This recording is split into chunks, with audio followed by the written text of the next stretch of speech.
The program? She did the most any program can hope to do.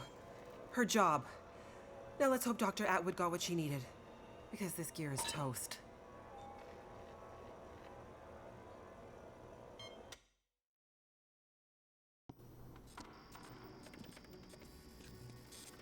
It's coming now. All the data just flooding out of the buffers. It worked. God damn it, it worked. Oh, thank goodness. I'd hate to have to restart my PhD. You did brilliant work, my girl. Absolutely brilliant. We just need to keep the data flow, ensure it comes in a continuous flow, uninterrupted. How long before the data is ready for analysis? These are old systems, and it takes a while for them to crunch through the numbers. It'll be hours before we'll... Well, shit. What the hell just happened? It's not the power this time. Geothermal plant's still showing up green on the board. Some kind of overload, or emergency shutdown. What now? Now we do this the old-fashioned way. We start combing through the numbers. I'll get us some light.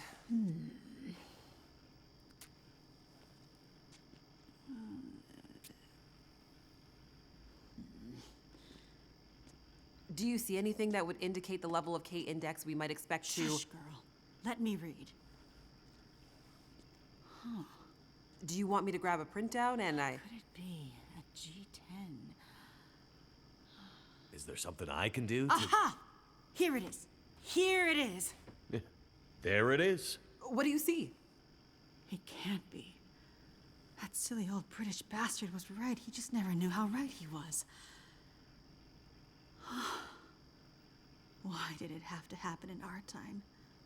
British bastard? Please explain. For you to fully understand would take more time than we have. I'd have to go back more than 150 years. I like a good story. I think we deserve some answers. Very well. In 1865, a British scientist and naval officer was tasked with supporting the research of a scientific team, seeking to create a kind of communication that could travel over the air. The Admiralty felt that dependence on the telegraph was holding them back. This Navy man was inspired by stories he'd heard about the Carrington event 6 years prior. At the time, the largest geomagnetic event ever recorded. He had heard that the abundance of static electricity in the air had powered telegraph lines, even after the operators had unplugged them. Fires broke out due to this geomagnetically induced current. It got him thinking. This scientist's research led him all over the world, and he began to piece together a picture of the Earth's geomagnetic profile, and something about the operation of the sun and its effects on the Earth's magnetic field. Remember, this was 150 years ago, and well before they had the equipment to prove any of this.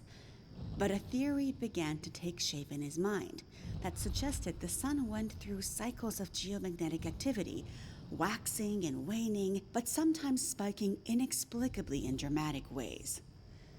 The historical record held evidence of many of these events, but in pre-industrial times, the impacts were more subtle. Even in the mid-1800s, there wasn't enough power infrastructure to really feel the impact of these spikes, so it wasn't of grave concern. But the growing dependence on telegraphy suggested this shouldn't be ignored. And this scientist predicted that if the level of electrification continued to grow exponentially, as was predicted, this would create a serious vulnerability that could be exploited by their enemies at great cost to industry and society at large. He was given a secret commission from the Royal Geographical Society to prove his theories and to come up with a strategy that would ensure the British were in the strongest position to exploit any such geomagnetic disaster.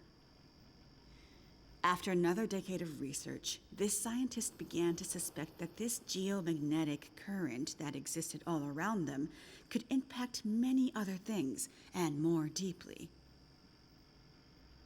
He began to study migration patterns of animals and gathered evidence of whale strandings, bird die-offs, and other unexplained mysteries relating to animals' innate abilities to navigate vast distances with great precision without the benefit of modern tools or equipment. Eventually, he knew he had to travel north to the Arctic to really test his theories. And in December of 1865, he took a ship and a crew of Navy scientists and mariners in a specially commissioned research vessel, a modified bomb mortar ship, fashioned after the Terror and Erebus from the ill-fated Franklin expedition. His ship was named the HMS In Tenebris, and he took it and a crew far above the Arctic Circle, along with an array of unique recording equipments he had crafted himself, with the hope of collecting data to support his theories. This scientist and Navy man was Captain Edmund Wintermute. The word in Mackenzie's secret message. It was a person's name.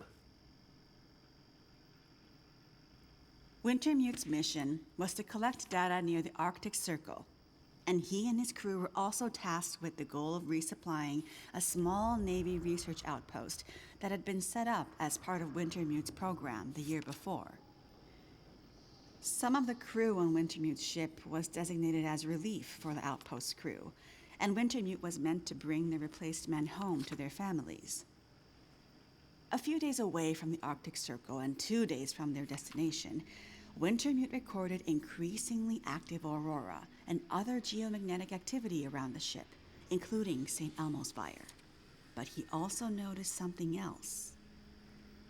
As evidenced by their journals, many of the crew were having trouble sleeping, with some experiencing full-blown insomnia that worsened as they traveled further north. Some were also beginning to forget things, their journal entries occasionally slipping into childlike language or outright gibberish. 2 days out from their destination, the night watch rang the ship's bell to announce a man had gone overboard. The man, an experienced mariner, had been observed to simply walk off the deck of the ship. By all rights, a calm and dependable sailor. This event shook the crew's morale. Wintermute did his best to keep them focused, but he was still inexperienced as a ship's captain, always more the scientist than sailor or Navy man, and he could tell the men were increasingly becoming anxious, even distrustful. Off the ship and straight into the water. Exactly, but things got even stranger after that. When they arrived at their destination, a small island surrounded by sea ice, they found the Navy observation camp that Wintermute had set up the year before completely abandoned. The shelters were mostly destroyed, the relentless Arctic winds having shredded their canvas. The sled dogs were killed, some seeming to have been eaten. Many of the men were found dead, their bodies frozen in their beds, some showing signs of having been attacked or murdered. Yikes. Keep in mind, the Franklin expedition was still fresh in the public imagination during this time, including all the rumors of cannibalism. Wintermute could tell some of his men were nearing their breaking point, so he sent them back to the ship and took only a small group of trusted officers with him to search the rest of the small island. On the far northern side, in an icy bay, they found the remainder of the outpost crew, their bodies frozen solid in the ice. Some appear to have walked in and simply frozen in place. Jesus. And I thought we had it bad. Not wanting to completely abandon his research, but also recognizing the fragility of his situation, Wintermute kept a small group of trusted and hardy men with him. He offloaded sufficient provisions and equipment for them to survive up to 6 months, and sent the crew and the In Tenebris back to London, with the request that they send a rescue ship to pick them up. That's dedication. But what does it have to do with our data? I'm getting there. Months later, the relief ship returned to find only Wintermute remained. He had left books of scrawled notes Data he had gathered using his novel devices, sketches and observances of the men he had kept with him, and a detailed diary outlining their slow but progressive decline into a kind of fugue and madness. Wintermute was accused of murdering the men, brought back in shackles, and once back in England, summarily court-martialed and committed to a sanatorium. His equipment, journals, and the data therein were hidden by the Admiralty, and the Royal Geographical Society renounced Wintermute's membership and denounced his research, claiming he had gone rogue. His work disappeared for over a century, until I dug it up. Why haven't we ever heard this story before? Exactly the question you should be asking. I had encountered odd and inexplicable references to his research, but always leading to dead ends. I finally managed to get my hands, through no small feat of my own canny research and a dogged determination, I might add, on a few of his earlier papers. It wasn't easy, believe me. A woman, let alone a woman who isn't white, had to work 10 times harder to get access to this material, but I managed to do it. I spent the next 20 years piecing it together, tracing the fingerprints of Wintermute's theory, collecting his data, analyzing, and then adding to his research with research of my own using increasingly modern equipment. And the more I dug, the more data I collected, the more worried I became.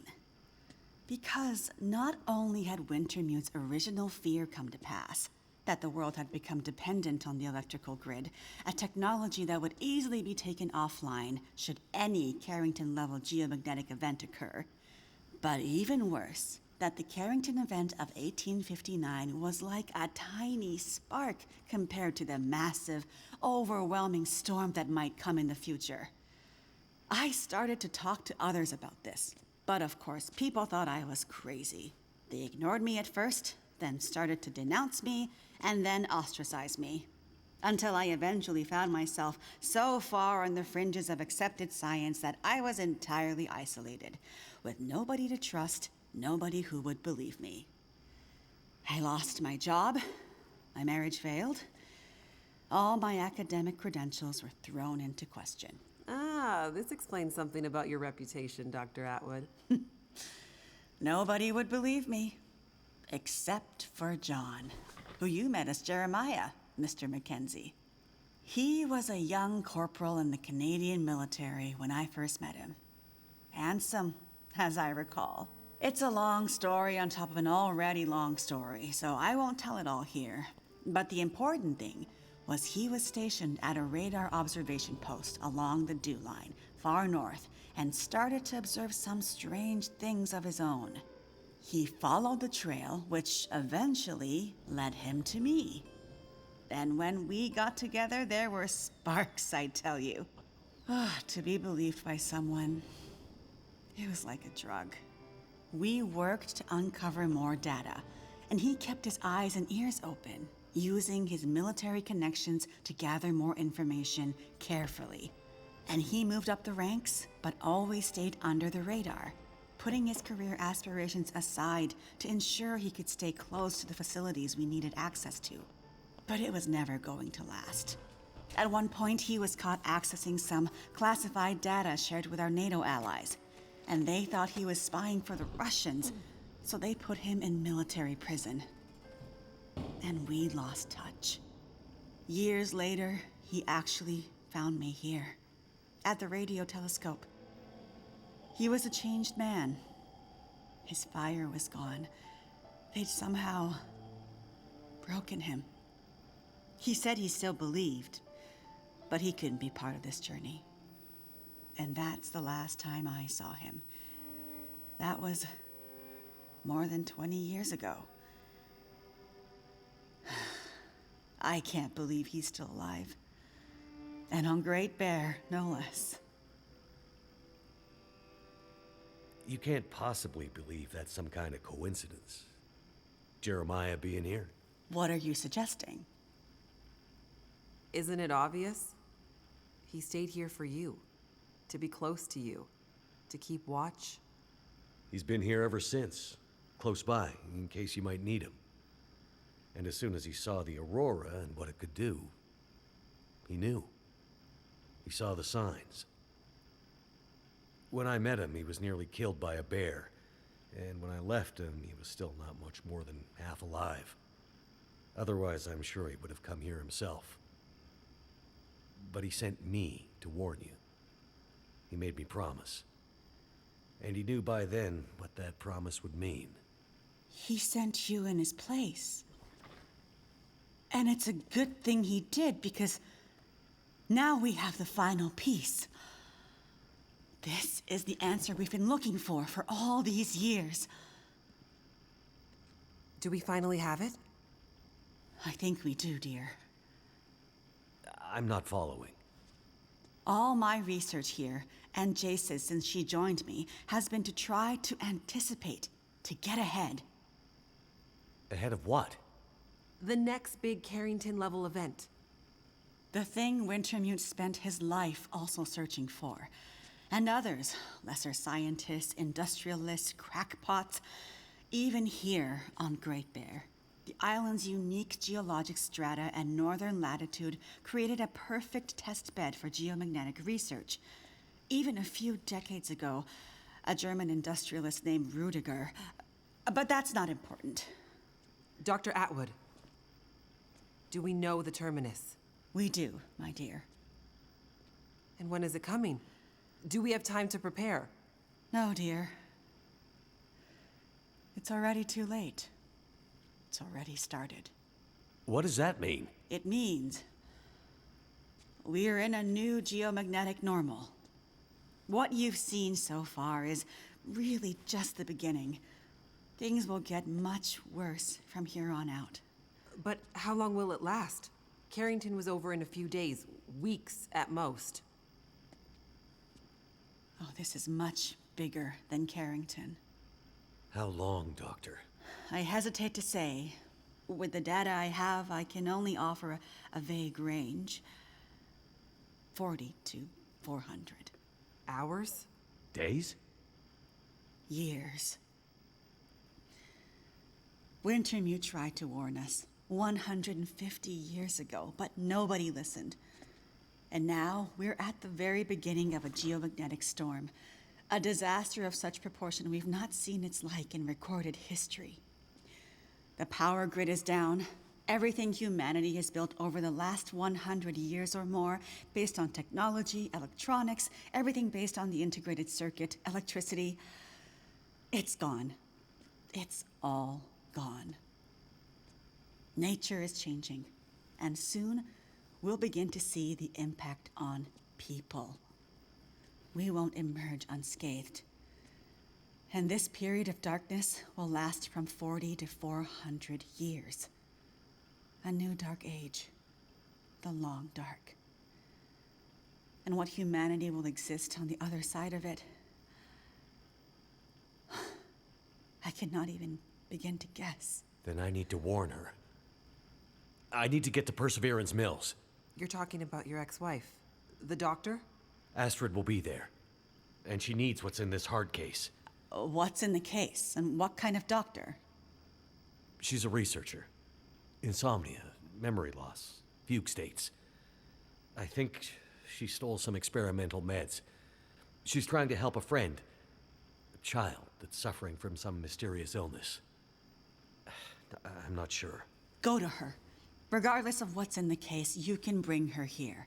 Her and anyone else you care about. We have to think about the survival of the species now. But what can we possibly do here? Oh, Jace, my silly girl. Have you forgotten what this facility is built on?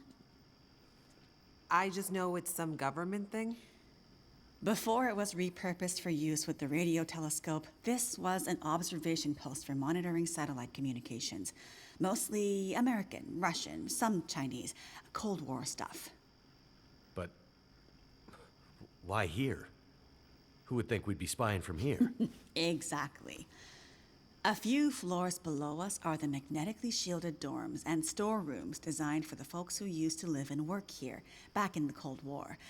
The whole place is basically a big bunker. Right. And the team that built the geothermal plant left various supplies behind. Exactly. There's probably enough dry rations and assorted supplies there to feed dozens of people for a couple of years. Survival of the species, huh? I'm afraid so. Then I better get to it.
Die if I run out of water.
could use this.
Too much stuff to carry.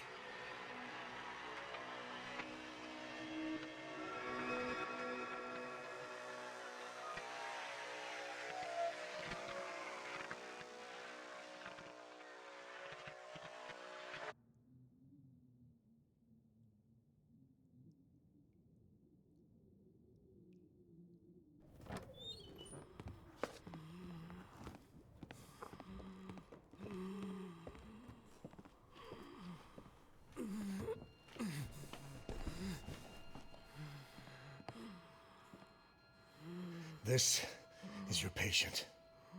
And in case you're thinking of letting him die, consider this a little extra incentive to keep him alive. Astrid. You don't need to do that. I need you focused. I'm a doctor. I'll do whatever I can to help your friend. He's not my friend. He's my son. He dies, she dies, and then you die. He's lost a lot of blood, and his injury looks infected. There's a fair bit of bruising around the torso, suggesting there may be internal injuries. Tell me what happened to him. There was an explosion. Then a lot of heavy stuff fell on him. How did you know to come here? We heard on the radio. Shut it, Vachon. You always did talk too much. You never mind that. Just fix Donner. For internal injuries, there's not much I can do with the equipment here. It's too rudimentary. Normally, he'd be airlifted to a regional hospital. You'd better figure something out. I need some better gear. Like an emergency trauma kit. Well, you'd better figure out where you can find something like that, and soon. The search and rescue station. They need to keep it stocked as emergency backup for remote communities like Perseverance. There's medical supplies there. Where is it? Along the old logging roads, north of Desperation Bay. Very rough terrain. It won't be a fast trip on foot. Well then, Doctor, you better get going. I'll get the supplies and I'll be right back. And then we'll get Freya out of here. Don't get ahead of yourself, Doctor. Heller, go with her. But, boss... Shut up and get going. A little company to make sure you come back. And remember, Donner goes, and your friend won't be looking quite so healthy when you get back. Be careful, Astrid.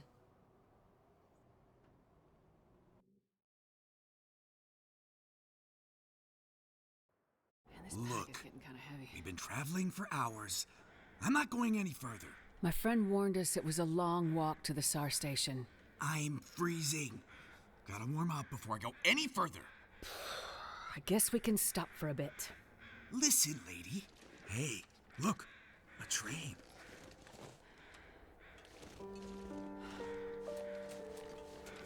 Damn, what an ancient piece of junk. This thing belongs in a museum. You know anything about trains? Nah, not really. Just think they're cool. Bet this track leads to the SAR station.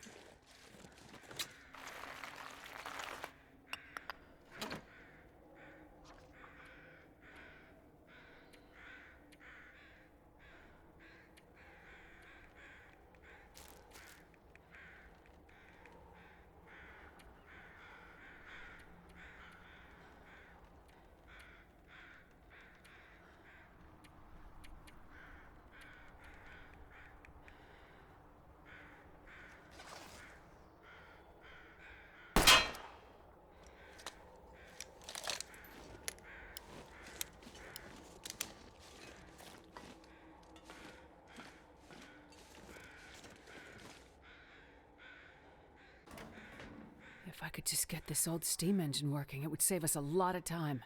Sure would beat walking. But it looks to be missing some control parts. Throttle, maybe? Must be around here somewhere.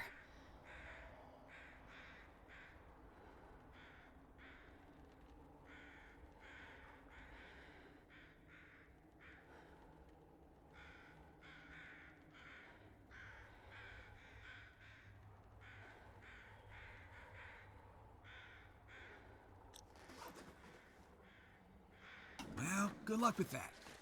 I'll just be over here, looking for some way to...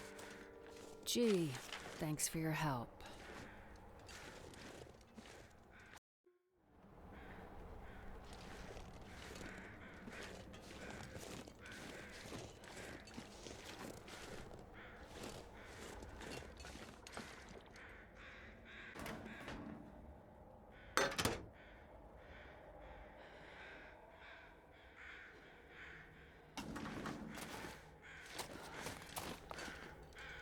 Maybe I can find something useful in that maintenance shed.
this stuff will come in handy.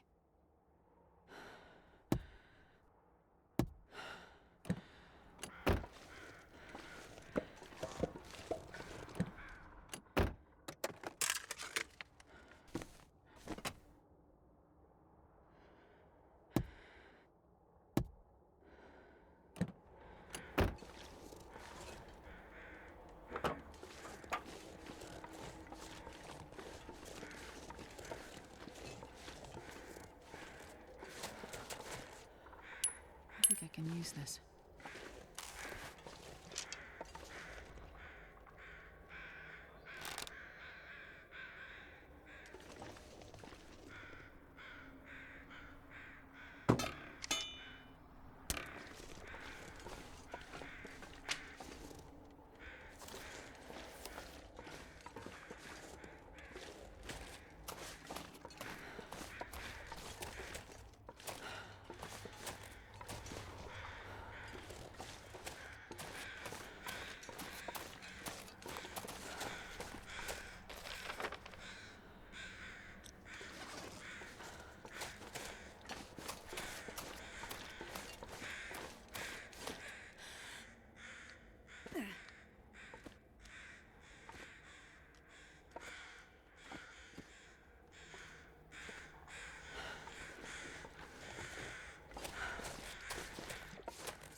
Wonder if I can drop any of this gear.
Looks like this has been here a while.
Best be prepared for anything.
I'm not sure I can carry much more.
Okay.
This'll come in handy.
Useful.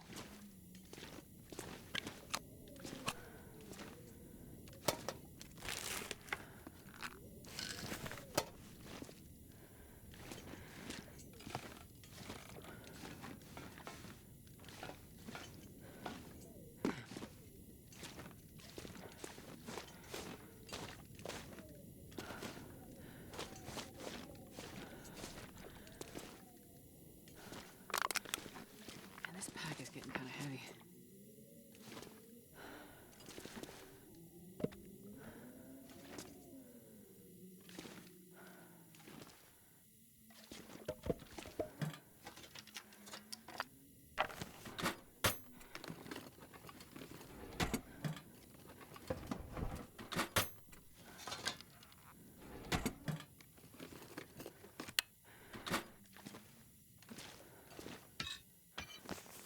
This must be what I need to get the train going.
If I can drop any of this gear.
backpack is getting too heavy to carry.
This much gear.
That should do it.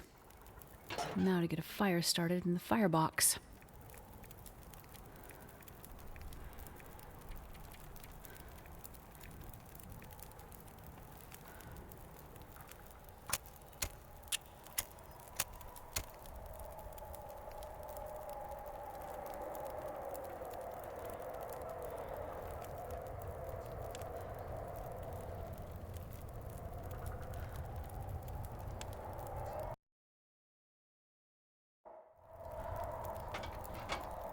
Okay, so the fire's going, and that means the steam pressure should start building any minute now.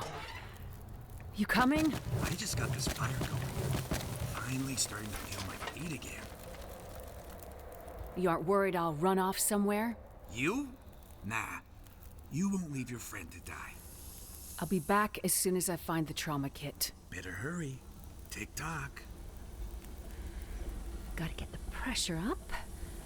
Then release the brake. And...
sure I can carry much more.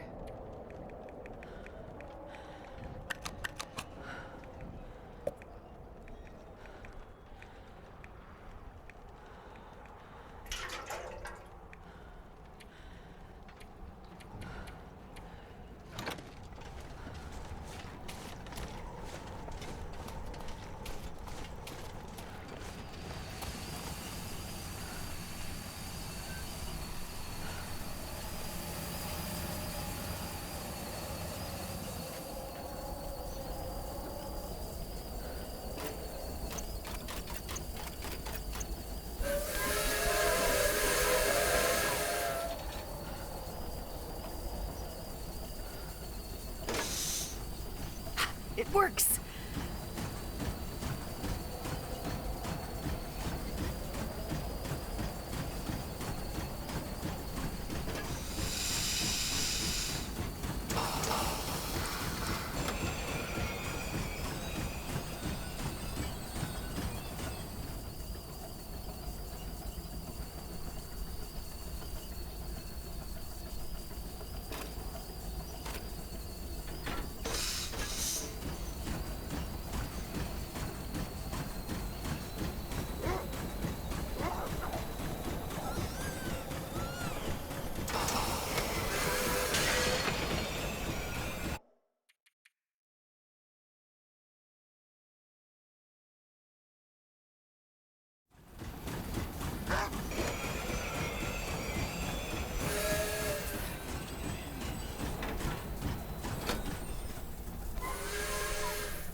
Looks like the fire isn't hot enough to keep the pressure up. I need more coal.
Coal to get the fire burning hotter.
This pack is getting kind of heavy.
pressure up.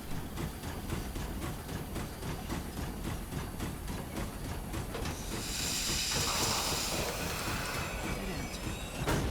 Need to switch the tracks and try again.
I'm not sure I can carry much more.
pressure up.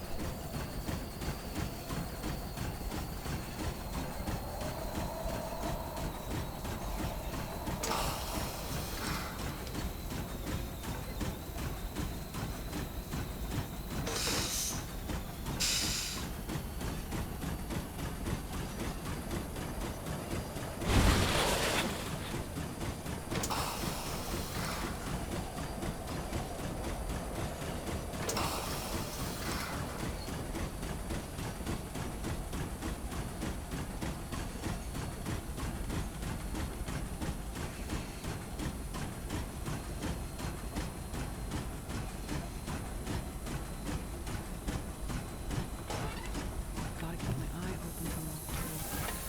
It's going.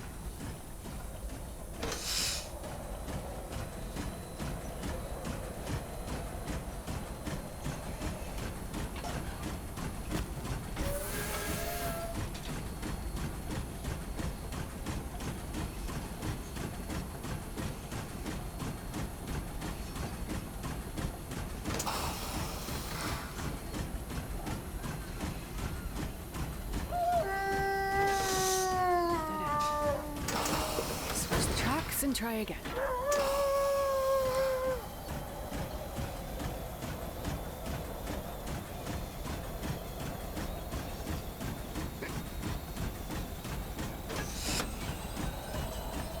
Looks like I need more coal to get the fire burning hotter.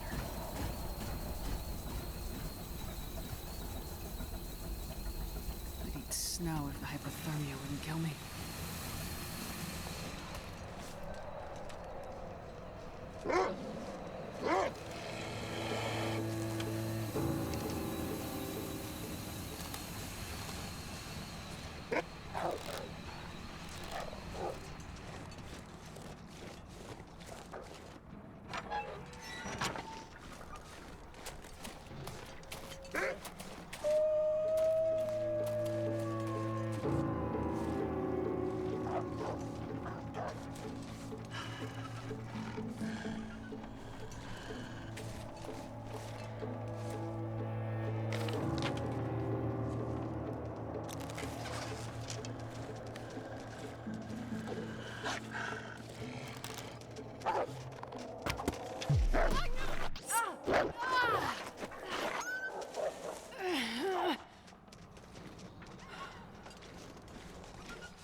Need some first aid.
I'll take it.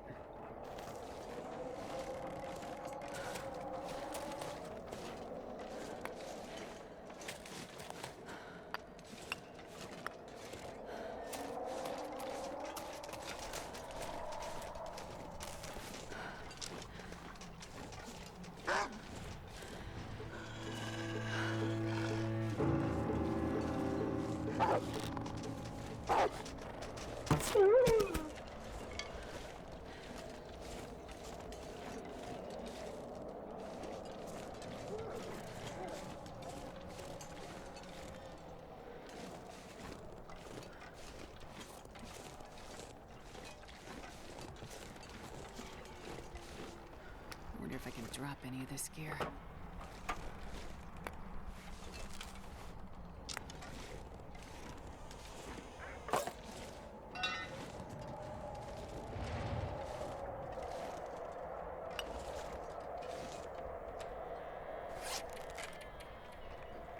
I need something to drink soon.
tracks and try again.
The tracks and try again.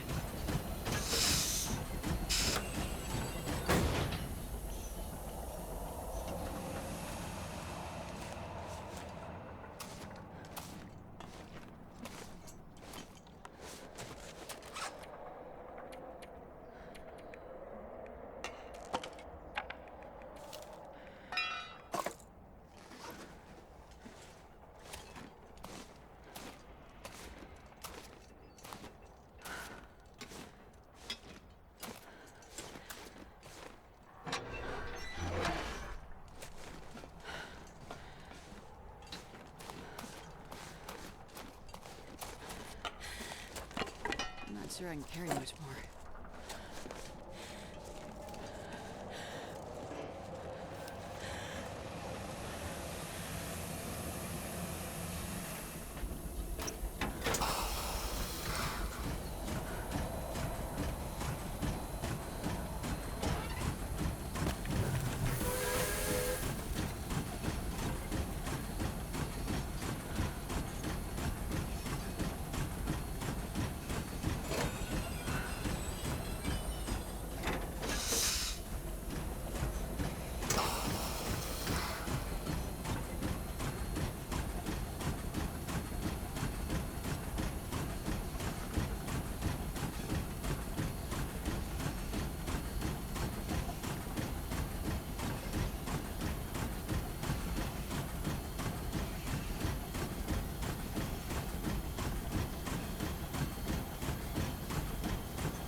More coal.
I can get off and walk from here.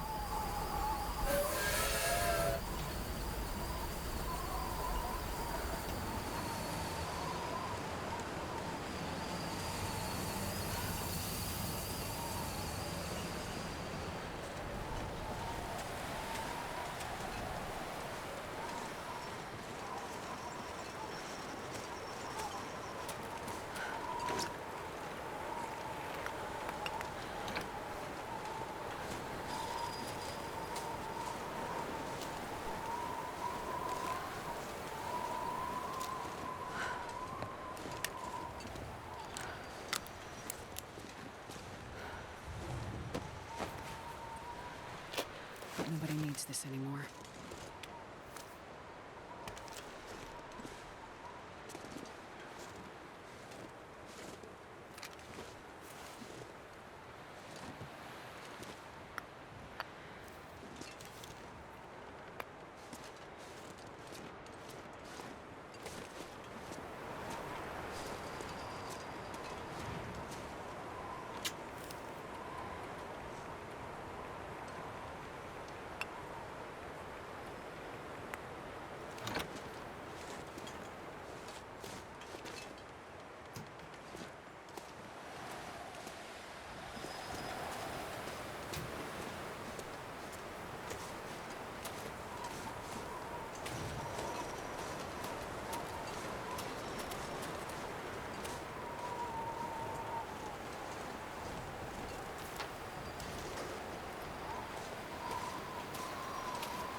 This has been here a while.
Looks like this is the way to the SAR station.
There it is. The helicopter. That must be the star station.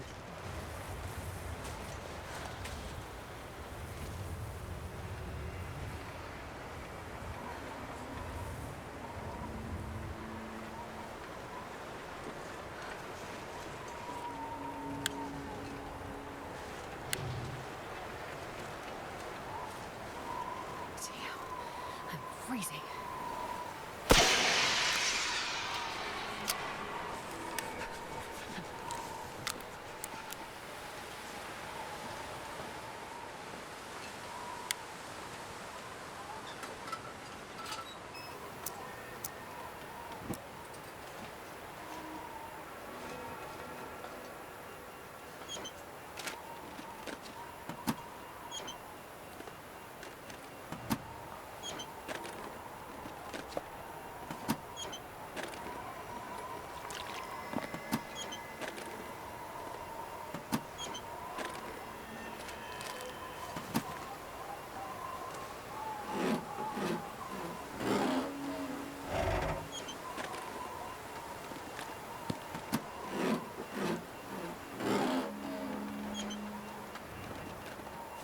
This stuff will come in handy.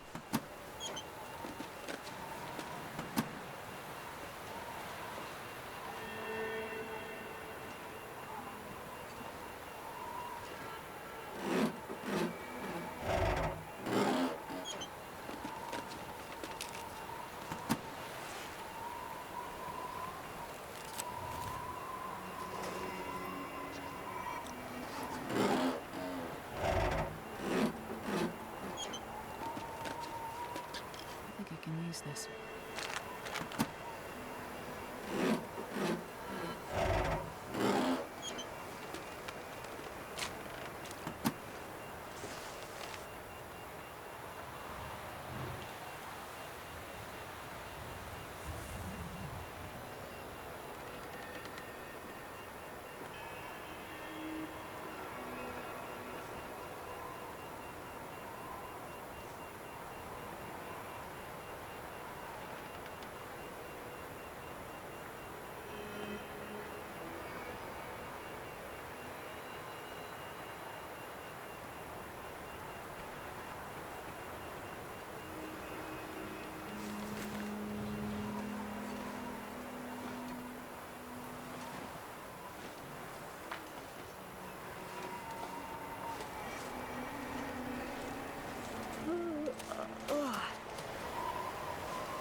So cold.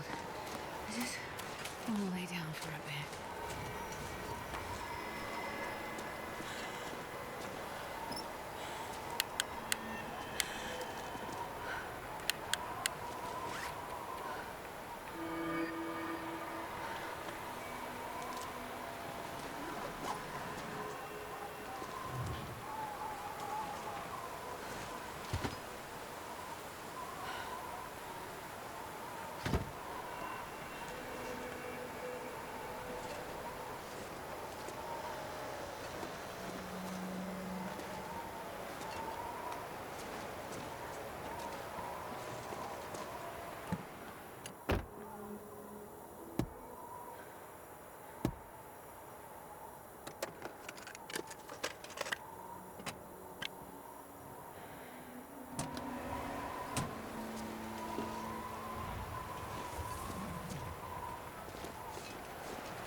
Oh, so cold.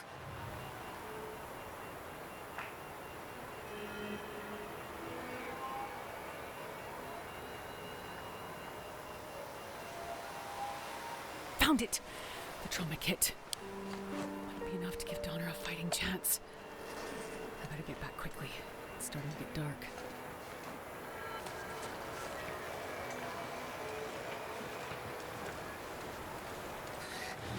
It's so cold. So does it think?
Gotta get the train facing the other way so I can get out of here. I wonder if I can drop any of this gear.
which is...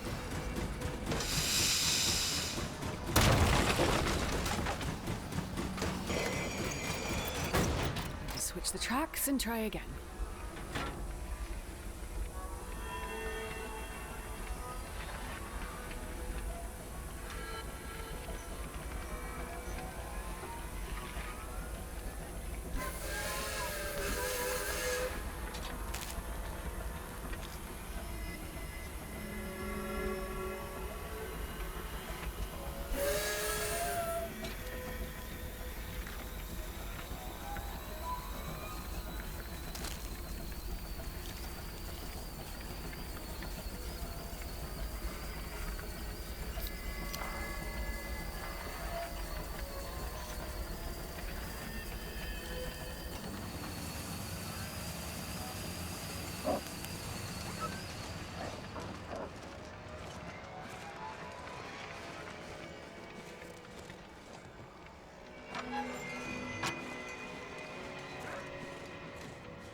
And try again.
Blocking the path. Just need to get it out of the way.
coal.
Coal to get the fire burning hotter.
More coal.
need to get the fire burning harder.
Train ride was unexpected. There's like some machines like this to work.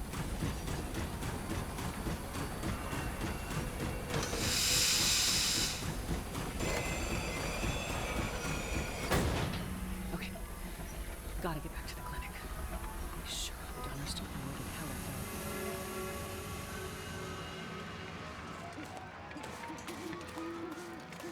Looks like he's still by his fire.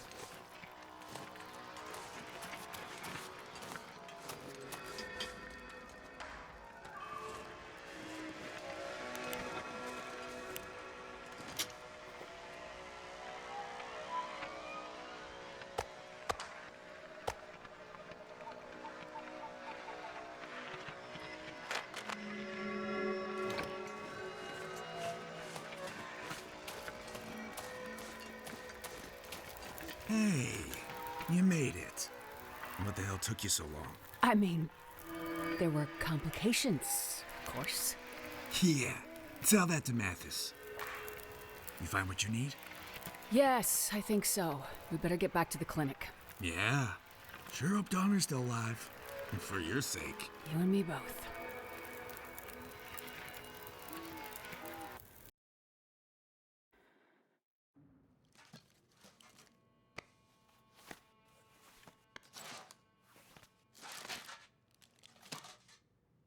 You were smart to let the others go. I told you hostages were unnecessary. You just worry about fixing Donner. There. That should do it. Is he gonna live? For now. That's not good enough, Doctor.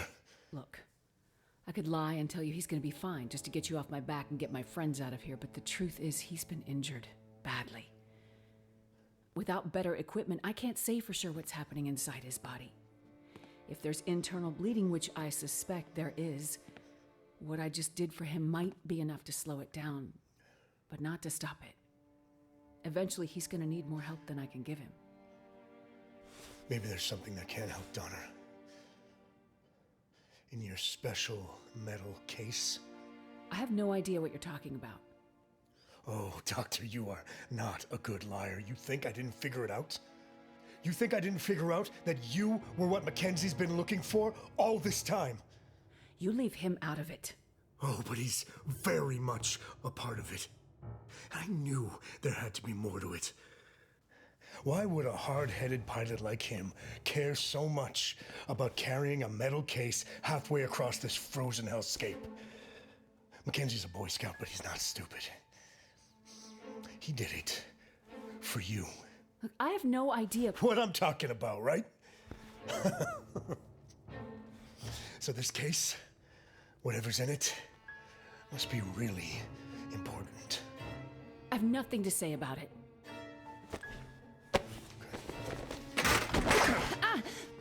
You think I'm playing around, Doctor?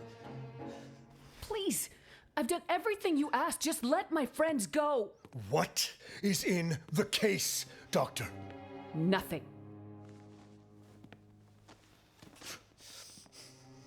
You know, I'm getting tired of asking. It's nothing that can help Donner.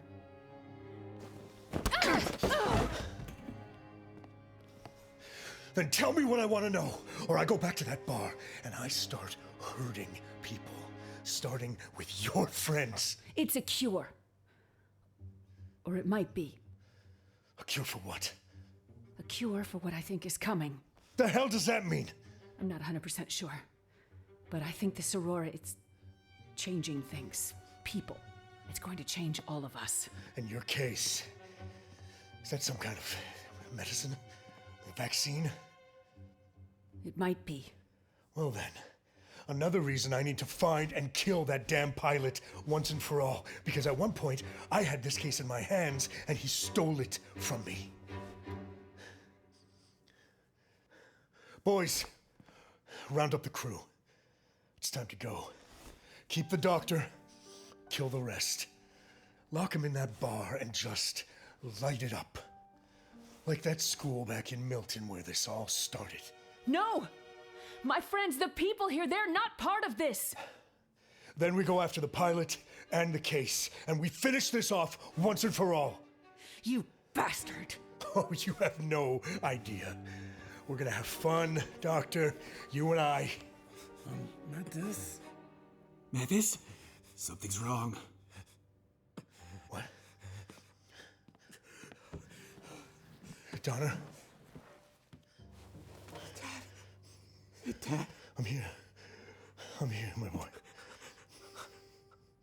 I saw it. So what, son? Lights.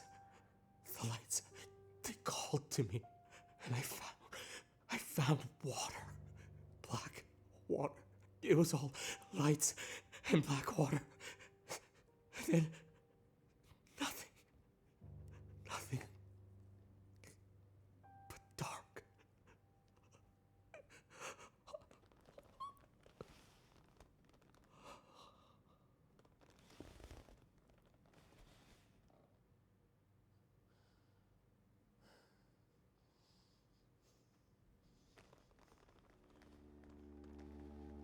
You let him die.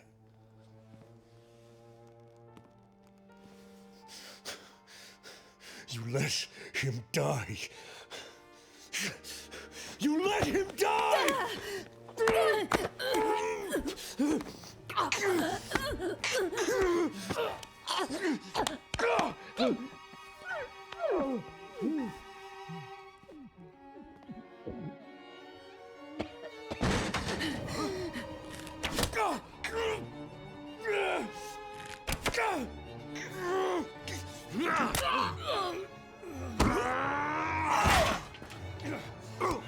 Time to go. Hey, Jerry. I said it's time to go. I don't know. I feel like hurting them some more. No time. Fine. Let's get out of here.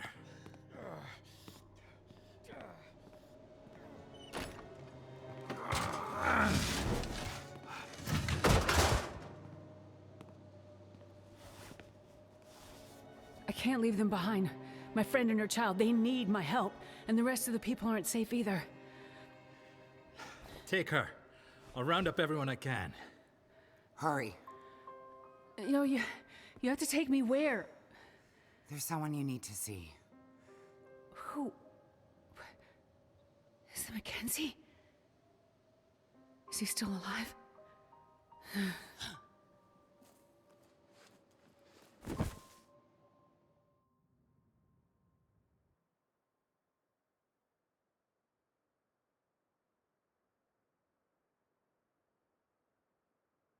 world out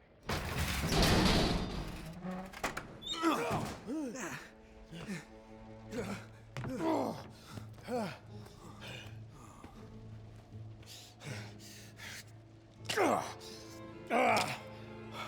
Come on, you scab. Shake it off. We have work to do. But what about for Sean? Nothing we can do for him.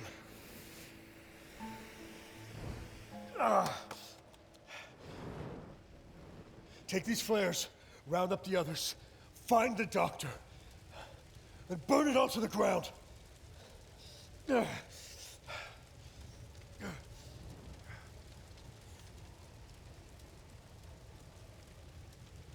She's here. I gotta find Astrid before Mathis does.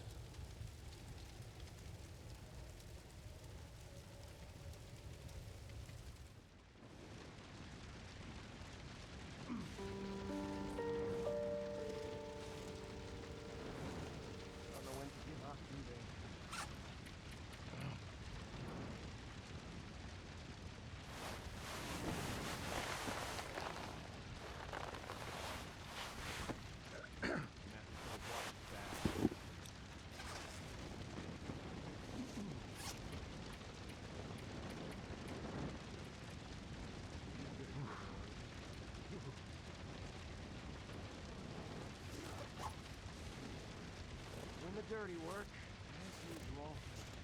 Gotta sneak past this guy. Burn it all down, he says. Hard as I look.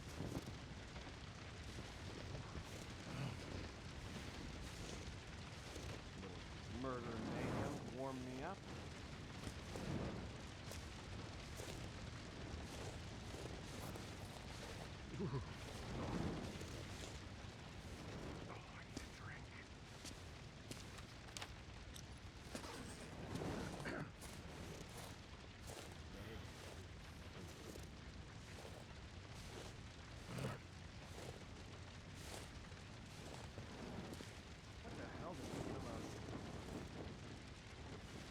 Who's out there? Who's out there? Run or burn, your choice!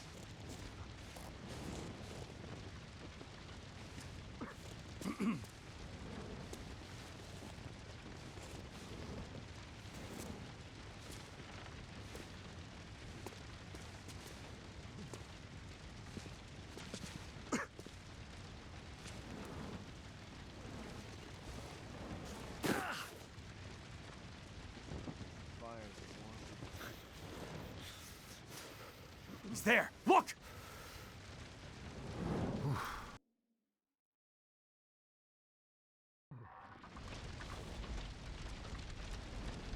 Fire to warm us up.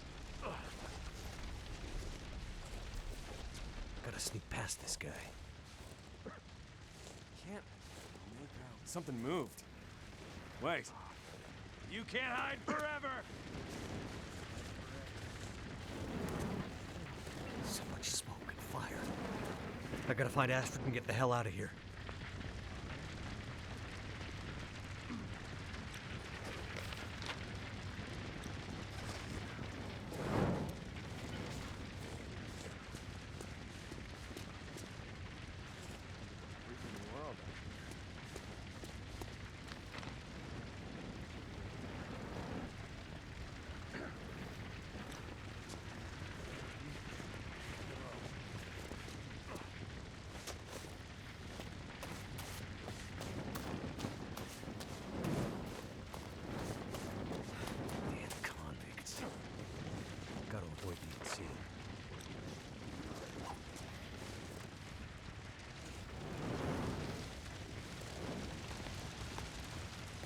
His back is to me.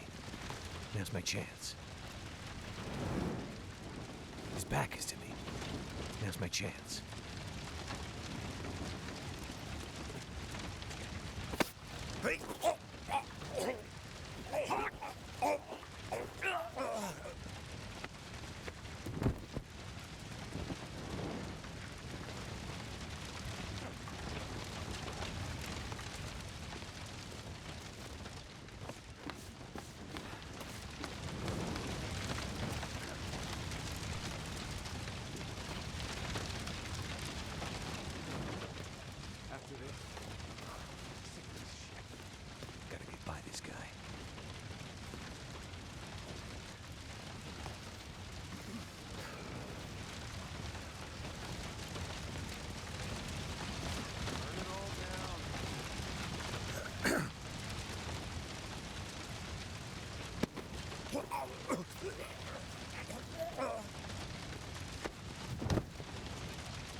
Shit, that burns.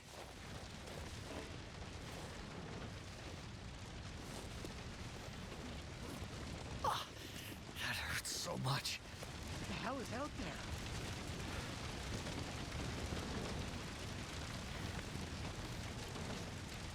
I see you!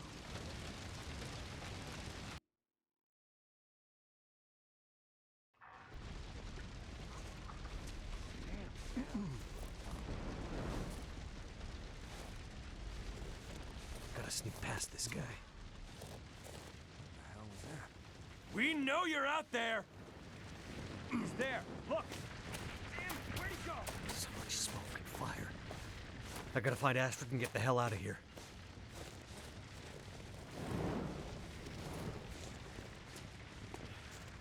Damn convicts. Gotta avoid being seen. His back is to me. Now's my chance.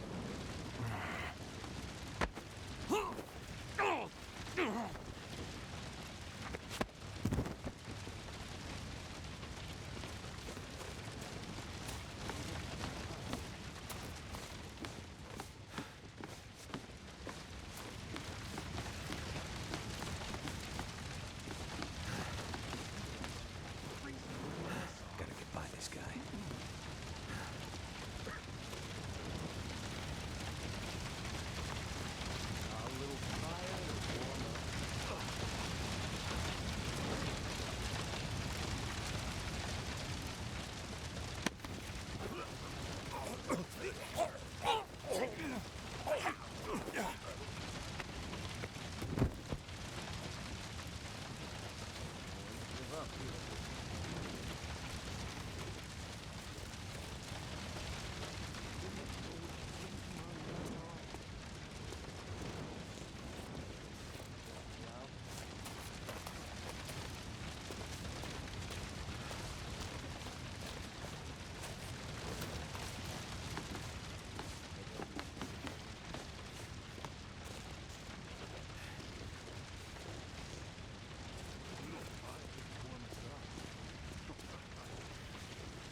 No time to waste. Gotta take him out. Hey!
Feel numb.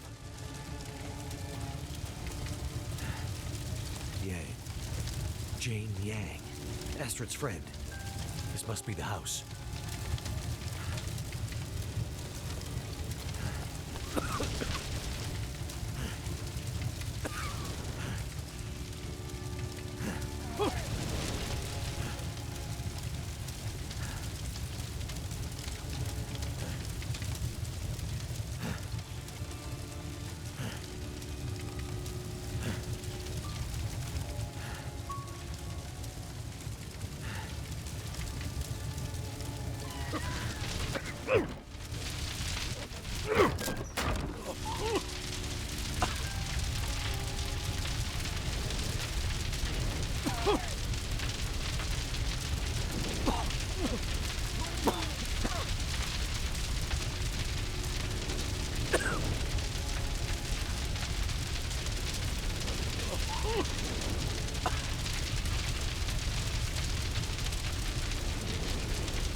Mathis?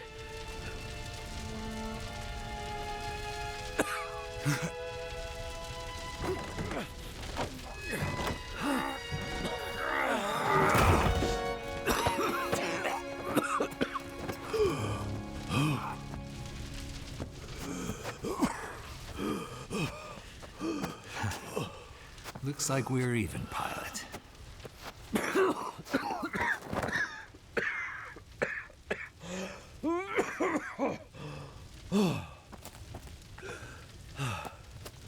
Here. You almost forgot this. I have to find her. She's still here somewhere. I know. We got her out. You found her? Yep. Seems you two have friends who do, well, just about anything to help you out. I can't believe you found her. She's waiting for you. Let me take you to her, Mackenzie.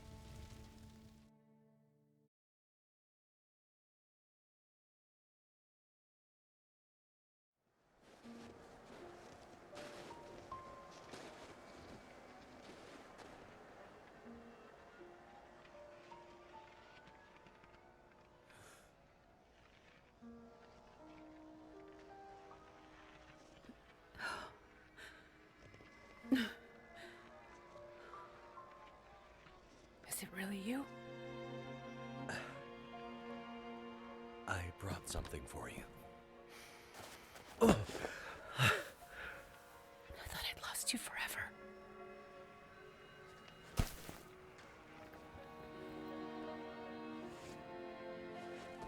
Nothing is forever.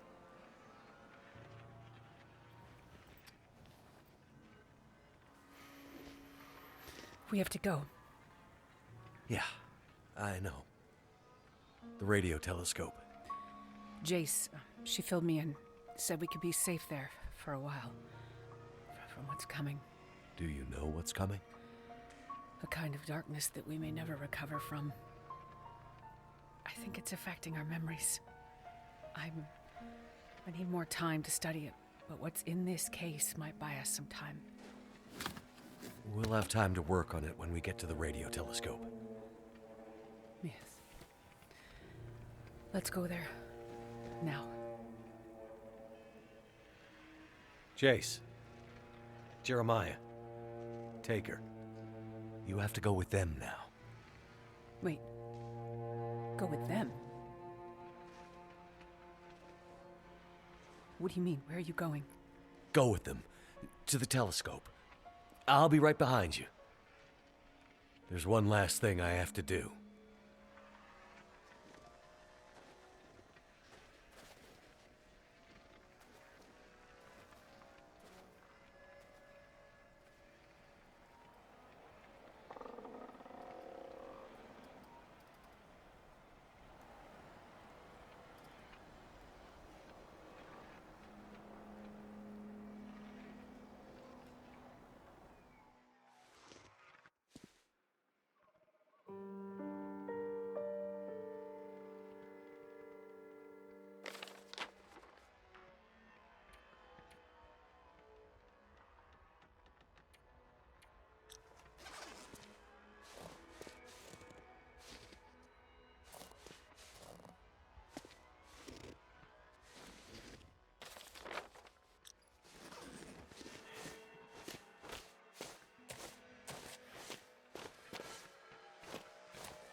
I don't know if anyone's out there.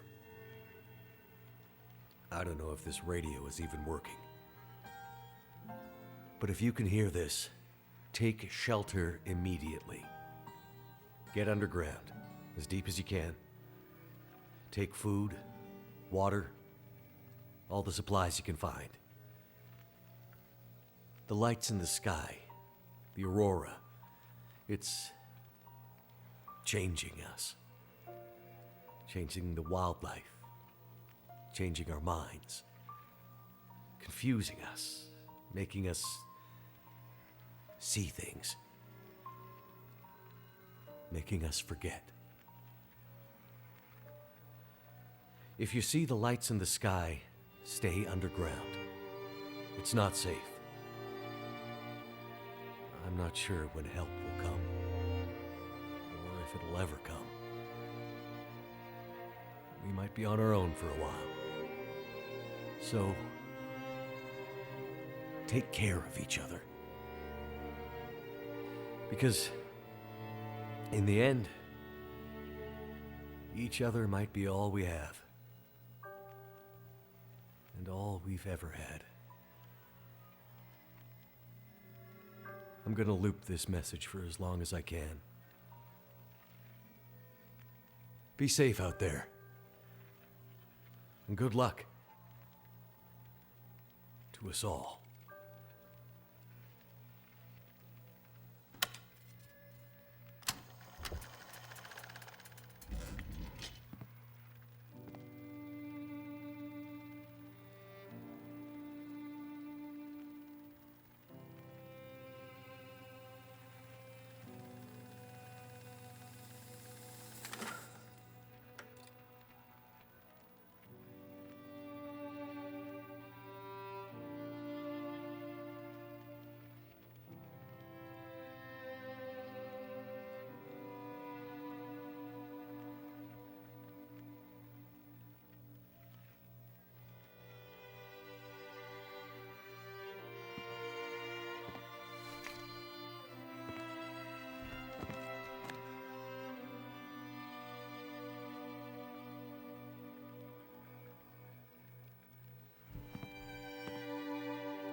Love you, Jack.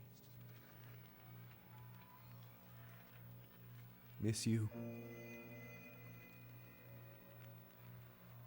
Maybe I'll see you again someday.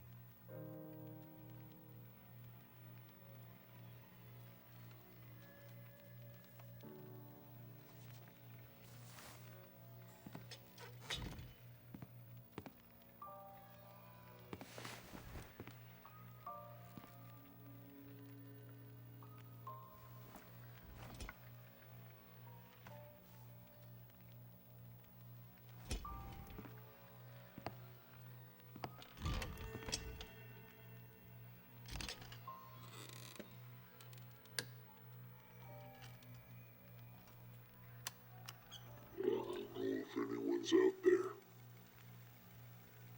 I don't know if this radio is even working. But if you can hear this, take shelter immediately.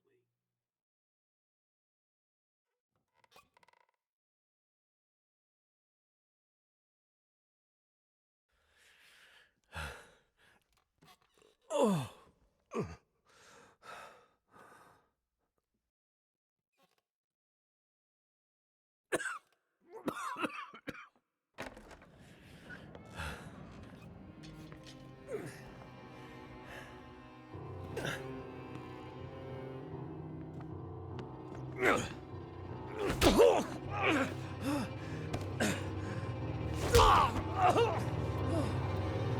Are we doing this again?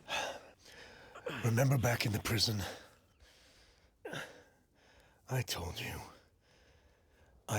you I would destroy everything you love.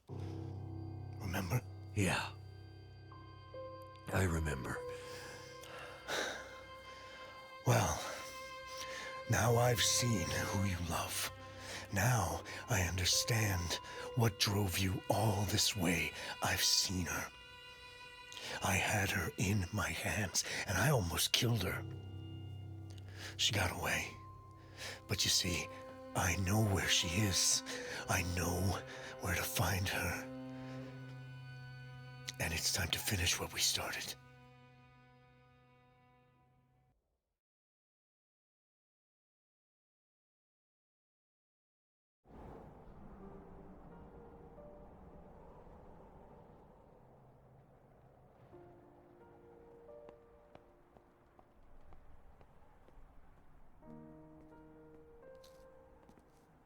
He'll come.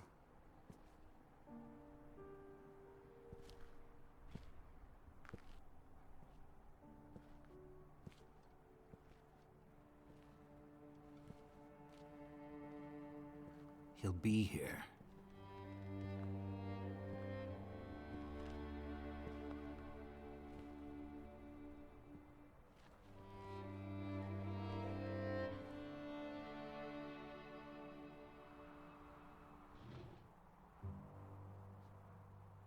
I think I see something. Looks like a torch. Someone with a torch coming up the pass. It must be him.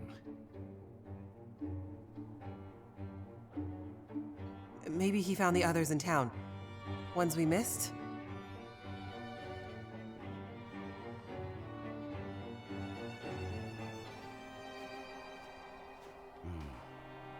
Looks like we have company.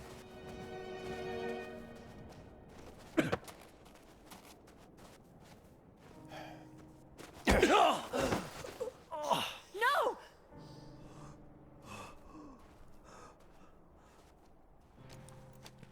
One more step, and I'll put you in the ground. All right. Here's the deal. We know you have shelter. We know you have medicine. Hell, you might even have a cure for whatever's going on out here. Way to outlast this, whatever it is. In the hard case. Imagine, the answer was so close this whole time. What the hell do you want, Mathis? Simple. You want the pilot back, you let us in. You give us some of what's in the case. You let us take shelter from the lights in whatever this place is. You don't? This damn pilot, who has been such a pain in the ass since the minute I met him, I finally clip his wings. Mackenzie! Don't give it to them. Listen, asshole! This thing is a bunker. Time lock means we close this vault door and it isn't opening up for months, years, maybe longer. No way in hell are we gonna be trapped in here with you. Well, that makes this even easier. You come out, we come in, and the pilot lives. Otherwise... Wait! Wait. We can't do that. There are dozens of people in here, innocent people, children. But I can trade places with him. I'm a doctor. I can help you. I can find another way to protect you from what's coming. Just let me take his place.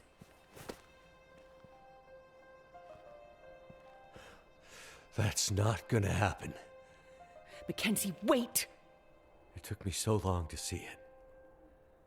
I thought I'd lost you forever, but I'd only lost myself. Stay alive for me. Stay alive as long as you can. I will find you. No, Mackenzie! Please! What is going on here? Mackenzie! Don't do this! You don't have to do this! Yes. I do.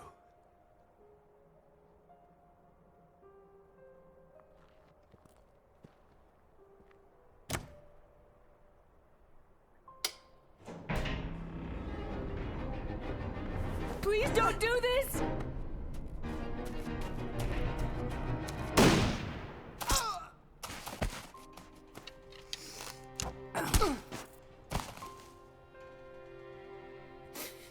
All the time we lost, I would do anything to have it back. I never stopped. I never stopped loving you, Will. I will love you forever, Astrid. And I'll never forget you.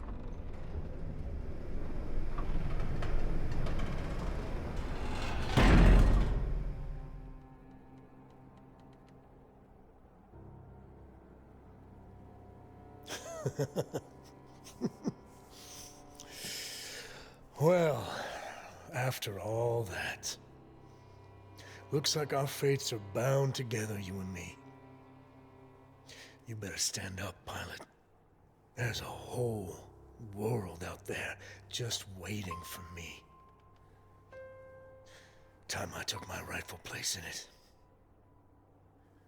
And you are going to help me. Okay.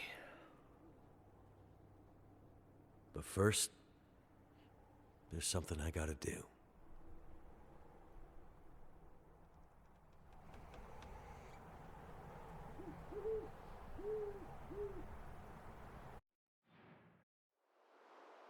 The world is changing. Has changed. Who can say where this change will take us? Atwood says this has happened before. And best she can tell, we're in this for another 40 to 400 years. How will we survive? As individuals, as a species? Will we? Should we? When push came to shove and we were tested, was this really the best we could do? Can we put our differences aside long enough to survive this quiet apocalypse? And if we fight to survive, does any of it even matter? I can't say. I'm not sure any of us can know what comes next. But what I believe is we have to fight for the future. Because the world we had yesterday won't exist tomorrow. Mackenzie, I know you're out there. Just hang on. Just survive for me. Remember who we were. I will find you. Mackenzie. My love. Whatever you do, wherever you have to go, promise me one thing. You won't let this new world break you. And promise me, I will see you again.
Bye.